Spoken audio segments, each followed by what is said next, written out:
Akaniangalia usoni kisha akanikumbatia kiunoni, akaniambia niangalie machoni, akaniuliza swali, unanipenda kweli au utania? Unatamani kweli kunioa au ulikuwa unatania? Akaniambia haya nijibu. Wakati huo mapigo ya moyo yalikuwa yanaenda mbio sana. Nikajikaza nikamwangalia usoni nikamjibu, sikuwa natania, nakupenda sana. Tangu siku hiyo, siku ya kwanza, ile siku niliumia nikasema maskini wangu umefanya nakosa mwanamke wa ndoto yangu. Nilisema sita kutoza nauli maisha yangu yote. Nikaendelea kusema hata nilipokuwa na kushusha wakati na kuaga nilikuwa naumia sana moyoni. Dada yule akasema basi inatosha. Kisha akaniuliza nikisema ndio utautunza moyo wangu au utanitesa? Nikamjibu ndio. Akatabasamu kisha akaniambia fanya kitu ili nijue kuanzia sasa mimi na wewe ni wapenzi. Mbele yetu kulikuwa kuna wamama wanasherehekea birthday yao. Nikamshika mkono nikamwambia njoo huku. Nikawafuata wale wamama nikawaambia nampenda sana huyu dada na ipo siku nitamuoa. Mama walipiga makofi ya kushangilia. Wakasema haya chukua kipande cha keki mlishe sasa umwambie hongera. Nikachukua kipande nikamlisha. Basi siku ile penzi letu lilianza. Akaniambia nipige simu kwa bosi nimwambie sitaenda tena kazini, nimeacha kazi. Basi nikamweleza yule dada kuwa haitawezekana mimi kuacha kazi kwa sababu kwa sasa naishi kwa dada yangu, shemeji yangu ana maneno sana na kuwa narudi usiku inasaidia. Yule dada akaniambia usipate shaka, mimi naishi peke yangu, kama utaweza karibu tuishi wote. Ukweli pale nilisha pachoka. Nilijibu kwa kusema nipe wiki 2 nitakuja kuishi na wewe. Dada akasema haina shida. Baada ya wiki 2 za kukamilika utaratibu wangu nilihamia sasa rasmi kwa yule dada. Sasa naomba niseme mpenzi wangu alinipokea kwa furaha sana. Sasa tuliendelea kutafuta kazi huku tukiwa tunaishi. Miezi 3 ilikatika. Mimi nikamwambia kwa nini tusifanye utaratibu tuoane sasa? Baraka zingine zitakuja ndani ya ndoa umo. Alifurahi akasema basi utaratibu ufanyike. Jambo lifike kwa wazazi. Nikasema sawa sawa haina shida. Kesho yake mpenzi wangu alininunulia simu ya smartphone. Yaani sikuwa nimewahi kutumia iPhone. Kwa mara ya kwanza yeye ndo alininunulia. Basi wakati ukafika tukaenda kutambulisha kwa wazazi. Kama ilivyo kawaida posa ilipelekwa, tukaenda kwao kwa utaratibu wote ukafuatwa. Wazazi walifurahi sana, tukaanza kuishi kama mume na mke. Ukweli sikuwa nimepata kazi kabisa, mke wangu ndo alikuwa anihudumia kila kitu, boxer, vocha. Basi nikitaka kutoka kuangalia mpira, marafiki zangu walinipa kiasi cha pesa. Mungu akabariki tukanunua gari. Nikawa dereva wake mzuri wa kumpeleka kazini na kumrudisha. Mimi ni shabiki wa Simba kama wewe kaka Msena. Simba ikiwa inacheza kakaangu Dar es Salaam, kama hiyo mechi nitaipenda sana, alikuwa nikatia tiketi ya ndege naenda kuangalia mpira. Yaani sikuwa na shida, mwili ukawa vizuri sana. Wafanyakazi wenzangu wakawa wanacheka sana kwamba anawezaje kufuga libaba lenye mandevu ndani ya nyumba, lakini mke wangu hata hakulalamika wala kuumia. Swala la kukosa kazi lilimsumbua sana mke wangu, akaanza kufunga. Nakumbuka alikuwa anapenda sana kufunga Danieli ile ya siku 21. Ali nyama wala chochote kinachozalishwa na nyama. Yaani anakula vyakula vya mimea tu. Tena usiku lakini pia alikuwa anapenda sana kusali novena na Bikira Maria mfungo wa mafundo.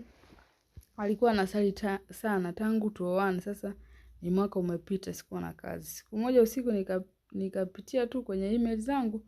Mke wangu alikuwa amefunga hivyo nikakuta nimetumiwa email kwamba nimechaguliwa miongoni mwa waliofanya interview moja ya benki kubwa ya Tanzania. Sitataja jina. Mke wangu muda huo alikuwa anasali wakati mimi nasoma hiyo email. Nikaona mke wangu amalizie kusali nimpe hizo taarifa.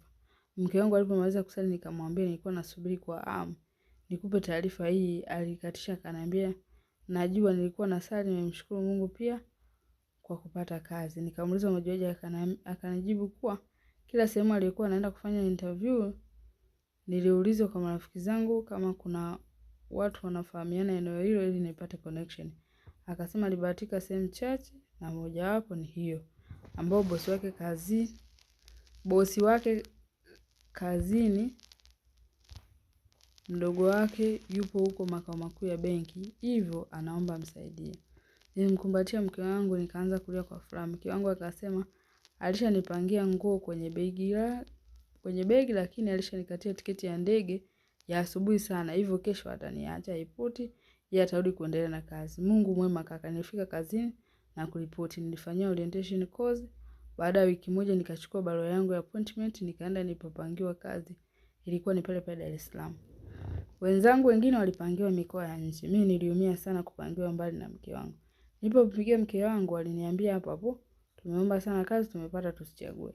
Lakini sasa kaka Nsena, kupata kwangu kazi ndio ilikuwa chanzo cha kuharibika kwa ndoa yangu nzuri.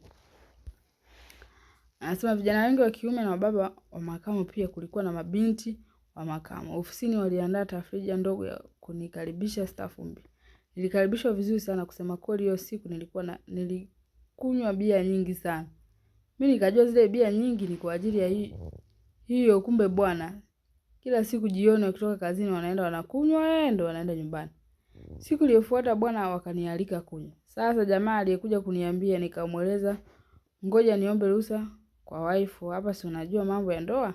Alinishangaa sana, akaniambia mwanaume haombi ruhusa, anatoa taarifa.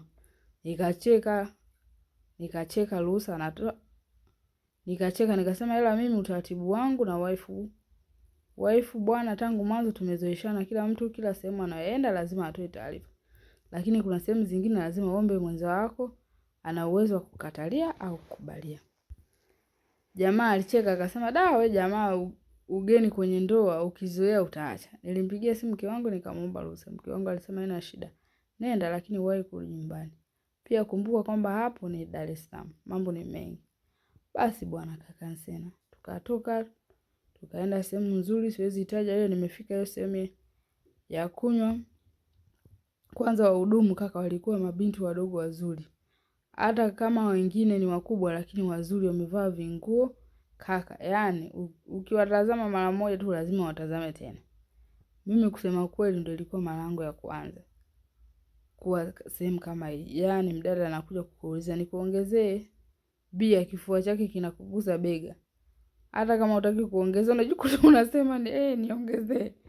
Kaka mwenzangu walishayazoea haya. Hata walikuwa washtuki. Ila walikuwa wakinisogelea wala dada, macho yanakaza. Nikawa najitahidi kukemea, shindwa kwa jina la Yesu. Mwili wangu ni hekalu la Bwana, na hekalu hata aligusa mke wangu tu. Wakati naendelea kunywa hivyo nilivyokemea kuliendelea kupungua. Kuna wakati hata simu sikuisikia, yani kila kitu kilikuwa naona kipya, nakuja kushtuka ni saa 6:30 usiku.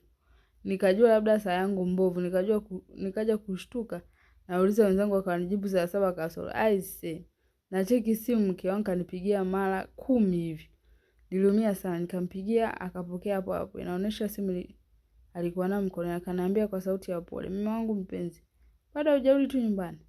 Kwa kusikia ile sauti nikajua nimefanya kosa kubwa sana. Nikamwambia mke wangu, "Nisamehe, ngoja nitoke nje tuongee." Nikatoka nje, nikamwambia nilikunywa, nikazidiwa pombe, usingizi ukanichukua kabisa, ndo nashtuka, sikutaka kumuumiza moyo. Maskini binti wa watu akanipa pole, akaniambia sasa ondoka hapo nenda nyumbani. Ukweli sikuaga wale jamaa zangu, nikabolti huyo nikaenda nyumbani kwangu. Aise, asubuhi kabla ya kazi walinisema sana. Hawajawahi kuona mwanaume anapelekeshwa na mwanamke wake namna hii kama mimi. Mfanyakazi mwenzangu akaendelea kuongea,